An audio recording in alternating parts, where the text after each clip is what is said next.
Hi Gemini, welcome po sa ating channel at ito ay inyong Daily Gabay Tarot Reading for August 18, 2024. Please be reminded kung naka-resonate kayo, comment down. Kung hindi kayo naka-resonate, ibigay niyo po sa iba kasi channel reading po ito. This is for you, Gemini, ngayong August 18, 2024.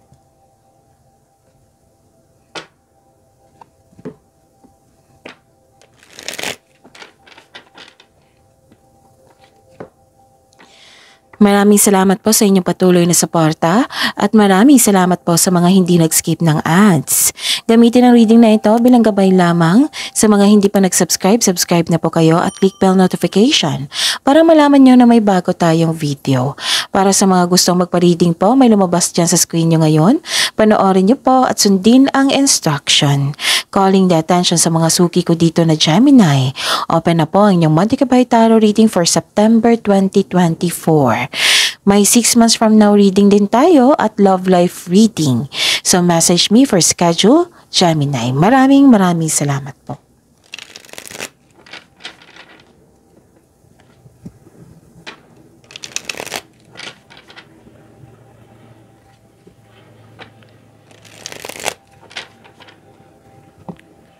Para po ito sa inyo, Gemini, ngayong August 18, 2024. Spirits Guide, mga ganap po para kay Gemini ngayong August 18, 2024. I need 3 cards po.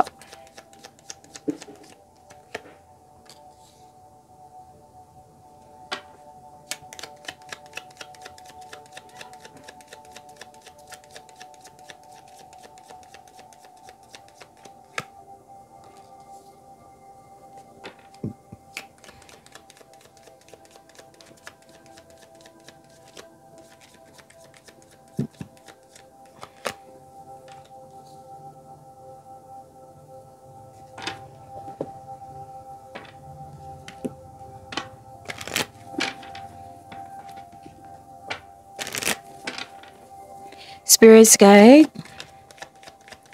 message na po para kay Gemini ngayong August 18, 2024. I need 2 cards po.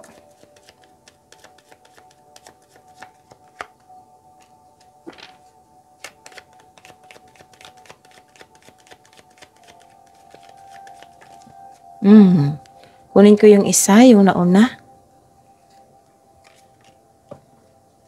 Okay. Gemini, ngayong August 18, 2024, may nakita ako ditong parating sa inyo, isang cheque, which is expected nyo po ito. Pwedeng o cheque ito or cash, malaking pera na parating sa inyo. So claim nyo na ito, Gemini, which is expected nyo to na darating. Pwede din news or information ito. At may nalaman kayong totoong intensyon ng isang tao. Okay? Tapos, mag-ingat lang po kasi may nag-o-observe sa iyo Parang nag-spy siya. Oo, nag-o-observe na may gustong kunin sa iyo. So, ingat po. At may nakita ko ditong good news. Naka-receive kayo ng good news. So, 2 card na po nagsabi dito na this is the clarification na good news yung matatanggap nyo. And, pwede din na paglilipat ito sa malayong lugar, may movement. Pwede din na yung matagal mo ng desisyon or plano, sinimulan mo na, naggawa ka na ng aksyon. Pwedeng literal ito ng pagkakaroon ng relocation. Umuwi kayo para magbakasyon, lumabas kayo para magkaroon ng adventure or new journey. Na may nakita rin ako dito na naka-receive kayo ng good news, right? Tapos sinabi mo sa isang grupo ng tao. Tapos nakita ko rin dito na may ganap na proposal, may buntis, may nanganak, may kinasal, ganon. May nakita rin ako niyan. Okay, ang message po dito is confidence po. Again, Gemini, confidence is your key to success. So, yun. Be confident. And take an action with courage kasi gagawa ka dito ng aksyon. A time to give rather than take. Ipagpatuloy niyo po daw yung pagiging generous niyo sa kapwa niyo. Spirits Guide, ano po yung energy ni Gemini ngayong August 18, 2024?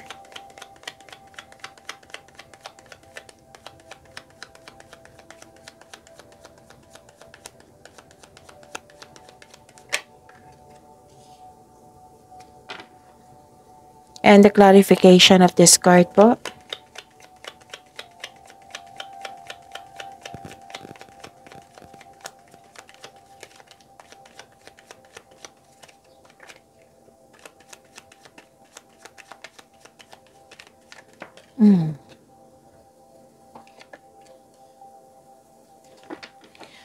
This is a daily reminder po na panoorin niyo po yung last 4 days Gabay Tarot reading niyo po. Like for example, napanood niyo ito ngayong August 18, 2024. Panoorin niyo po yung August 17, 16, 15, and 14. Kung may nakita kayo or narinig kayong repeating message, kailangan niyo po iyan bigyan ng atensyon. Kung maaari po, bigyan niyo po ng solusyon at aksyon.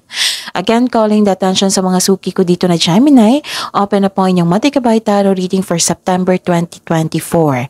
May 6 months from now reading din tayo at love life reading po. So message me for schedule. Maraming salamat po. What is your energy, Gemini? Ngayong August 18, 2024.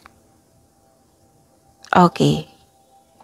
Parang nung nakaraan may nangyari, pwedeng away, nagalit, nagkaroon ng argument, pwedeng nagkaroon ng kompetisyon. Oo. Nung nakaraang araw to ha.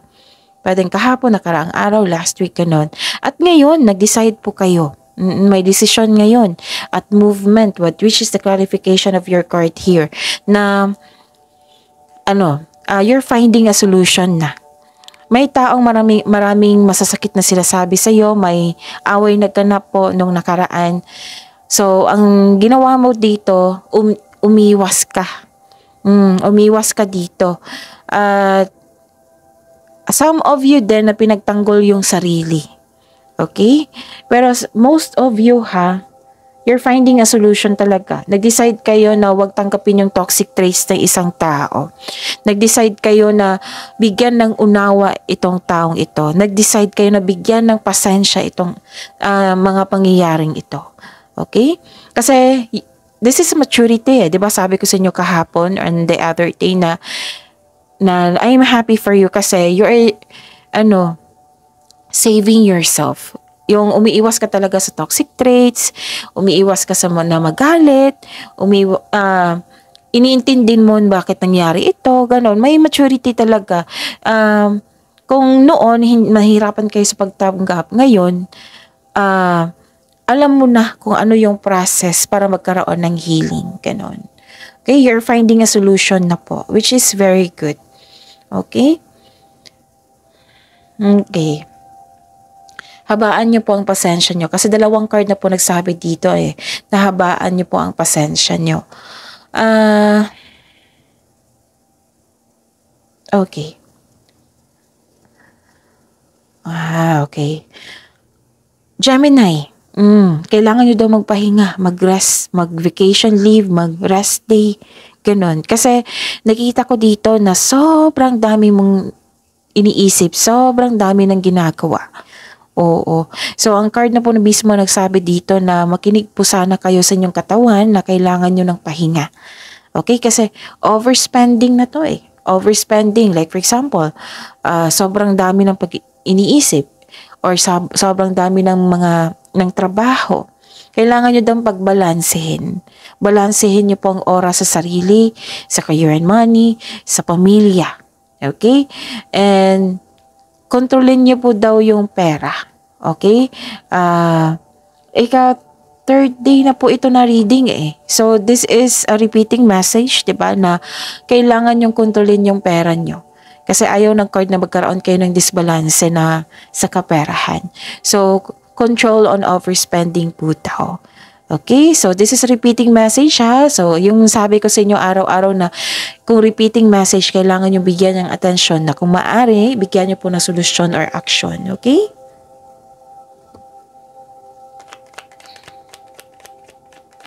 Kasi may parating dito na pera eh. It might be this is expected nyo, di ba? Pera or cheque. This is expected na receive nyo. So, ang sabi po ng card dito, kung pwede po daw, ingatan, pagbalansehin po. Kasi ayaw ng card na magkaroon kayo ng problema sa pera. Okay? So, yun. Control on overspending. Spirits guide, career and money po ni Gemini. ngayong August 18, 2024.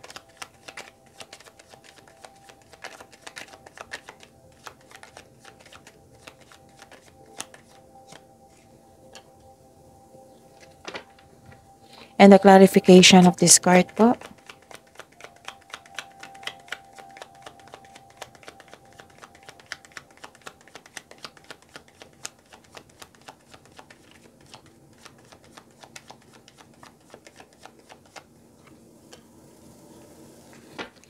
This is your career and money, right? Tingnan natin. Okay. May nakita ko ditong... okay. Same pa rin to eh. This is a repeating card. Repeating message. What I meant is repeating message. Kailangan nyo ng habaan yung pasensya nyo. Magbigay talaga kayo ng pasensya. Like for example, may nakita kong delay dito or disappointment. Delay sa plano, pwedeng ganun. Delay sa pagdating, ganun. Or disconnection. Or disconnection sa isang tao. Kanina ko pa ito nakikita eh. 1, 2, 3. May disconnection sa isang tao. So, ang sabi po ng card dito, be still flexible and patient. Magbigay talaga ng pasensya. Be still flexible and patient is what required at this time. Okay? So, ano pa? Actually, magkakaroon ng pagkakaayos dito kasi dadaan ito sa honest conversation. Yung hindi kayo nakatutok sa kung sino yung talo at panalo, kung sino yung tama at mali, nakatutok kayo sa pagkakaayos. Yung bibigyan nyo ng solusyon at magkakaroon po ng adjustment. Okay. And I think kayo ang gagawa nito first move. Kasi, mature na kayo mag-isip. Gusto nyo ng peace of mind. Pwede din na hindi pa kayo nag-usap. Pero na-forgive mo na ang mga pangyayari. Na-forgive mo na siya, na-forgive mo din yung sarili mo.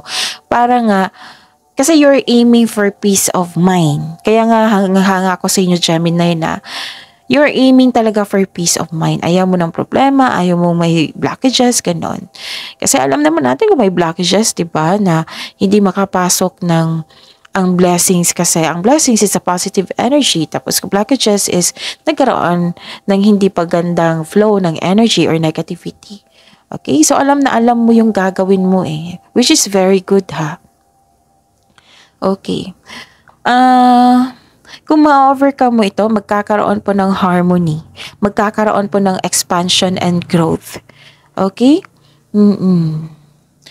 Pwede din na hard ka as additional empleyado sa isang kumpanya kasi maraming gawain, maraming demand. Okay, pwede din kung negosyante ka, mag-hire ka ng karagdagang empleyado kasi maraming demand. Okay, may ganap na collaboration, expansion and growth po. And kailangan nyo ma-overcome itong nararamdaman nyo para ma-receive nyo iyan. Okay? Okay. Nakikita ko dito na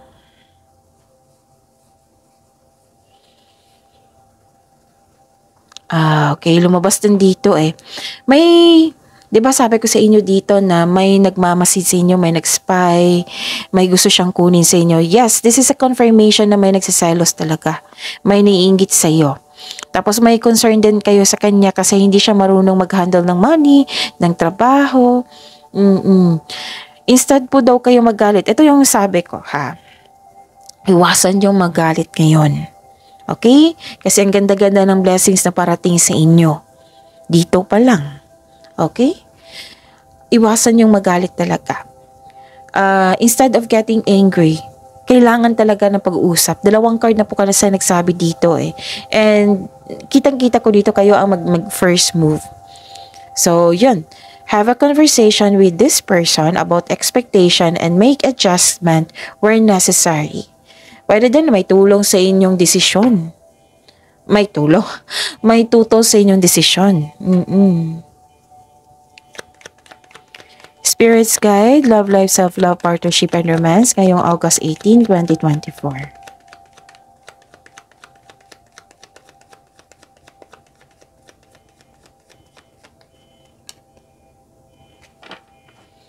And the clarification of this card po.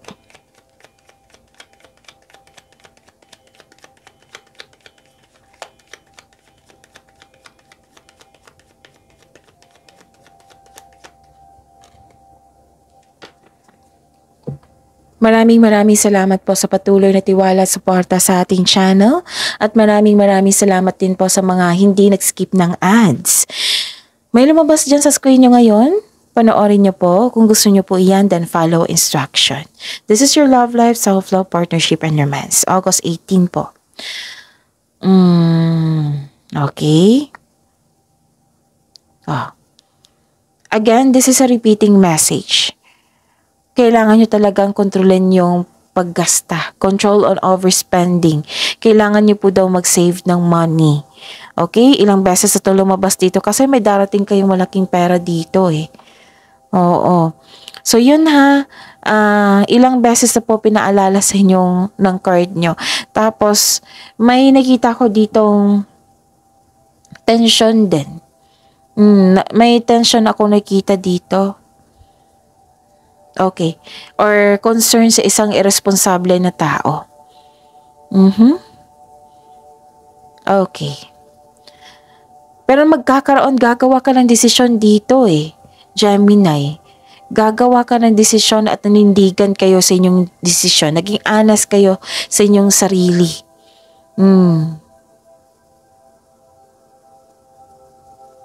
Ang iyong partner po ay ginagamit po yung lohika kaysa emotion. Mataas ang pasensya nito. It might be this is a fire sign or an air sign. Oo. Actually, ayaw niya ng ayaw niya ng away. Tapos, mas logical siya eh, kaysa emotion, maging emotional siya.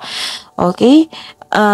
Napakatalino ng taong ito. Pwedeng kayo ito ha, or pwede yung person nyo.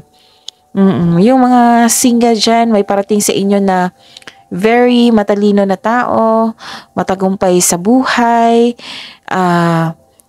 din to, maganda makipag-communicate. Yung very attractive talaga siya magsalita. Etong taong ito. Okay, may idea na kayo. Anong tawag dito? Gemini. So yun, may paulit na naman, may repeating message na naman dito na may mensahe po daw ang inyong intuition sa inyo. Gumagawa kayo ng action dito upang manindigan sa inyong desisyon sa buhay. Ginagamit mo na yung katalinuhan mo o lohika para makamit yung pa. Ito yung sabi ko sa inyo kanina pa. Dito sa career and money nyo.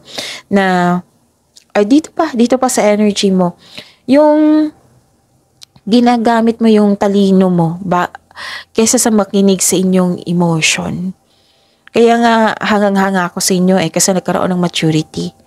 Oo. Instead na malungkot kayo for a long time, instead na magalit kayo for a long time, kasi may nag-provoke diba? Nagpasya kayo talaga na bigyan ng solusyon. Kakausapin mo talaga tong taong ito. Okay? Pero please be reminded na not everybody na kasing talino mo, Gemini.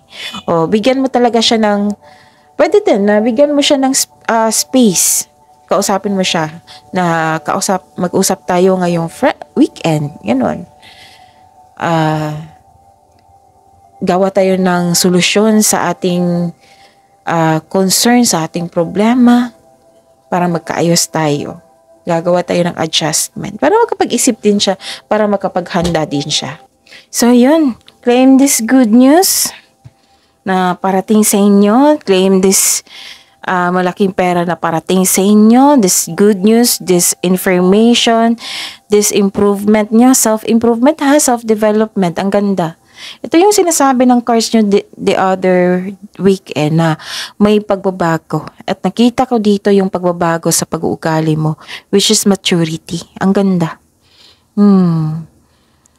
Tsaka, nag-initiate ka dito ha. So, wag niyong pilitin kung hindi siya handang makipag-usap sa'yo kasi I think hindi to para sa inyo na matalino Ipaprocess pa niya kanyang emotion, yung person na nagkaroon kayo ng tampuhan or alitan. Gumagawa ka ng action dito Ipag-pray mo na sana'y magiging okay na sa pag-uusap nyo. I-schedule nyo yung pag-uusap nyo kung maaari po. Kung sa tingin mo hindi siya makausap ngayon, then i-pray mo. That is the biggest na effective way na gagawin mo, which is maghingi ka ng divine assistance kay God. Isumbong mo lahat kay God. So yun, iwasan yung magalit ngayon ha, iwasan yung mag self-pity. So attract positivity kasi ang ganda-ganda ng blessings na binigay sa iyo. Okay, Gemini? See you tomorrow. Please like, subscribe, and click the button for notification para updated po kayo sa daily tarot reading natin. Maraming salamat po.